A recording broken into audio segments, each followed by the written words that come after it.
According to a report by the Department of Justice, Maine is lacking in community-based programs to address mental health problems among our youth. In response to that report, the behavioral health nonprofit Sweetser launched the Child Act program earlier this year. It's currently the only one in the state.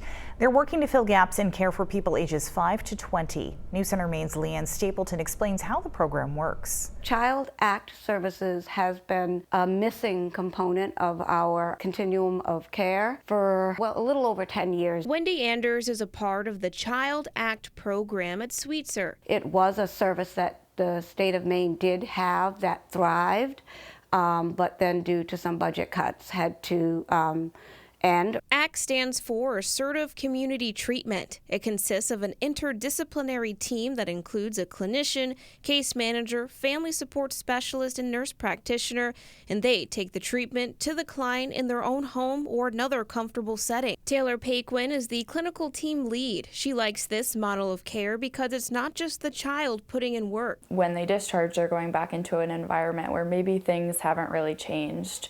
And so I think it's so important for the family to be doing work alongside of their children to make that change and to be able to sustain their progress. As for program qualifications, Anders says it's for youth who have tried less intrusive forms of treatment and require extra levels of care. Like therapy, case management, the HCT model, which is a home and community treatment model with a smaller interdisciplinary team, not able to be safely managed in the community.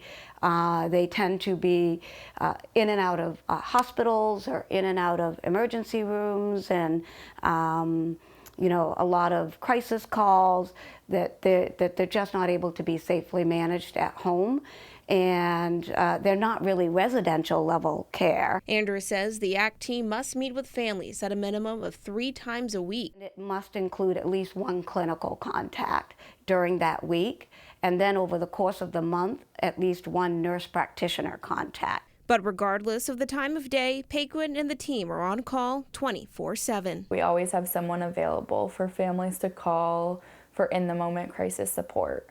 So I think that's been pretty helpful for our clients and families already too, because we're getting on the phone with them, we're coaching parents, sometimes coaching clients. Leanne Stapleton, News Center, Maine.